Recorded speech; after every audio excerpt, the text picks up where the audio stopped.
Isang araw, napakasaya ng kapaligiran, tawanan at halakhakan ng mga magbabarkada habang naglalakad. Samot-saring nagtitinda sa daan at kabila ang pagtitipon, mga maaliwalas na ngiti at magiliw na kulitan ng mga kabataan. Ngunit sa isang iglap ay naglaho ang lahat na tila ba isang panaginip lamang.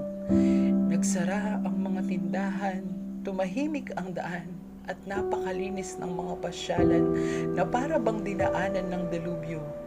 At ito na nga ang paglaganap ng pandemya. Pandemya na nagdulot ng takot, pangamba at kabalisahan sa ating lahat. Alam kong lubhang nanlumo ang lahat. Hindi ko mahanap ang mga salitang nais kong sambitin para kahit papaano maibsan ang takot na nararamdaman. Bakit kailangan umantong sa ganito? Hanggang kailan ito magtatagal? Napakaraming trabaho ang nawala na halos humantong sa pagkagutom ng buong sambahayan. Sana matapos na ito at muling maranasan ang saya sa daan at mayakap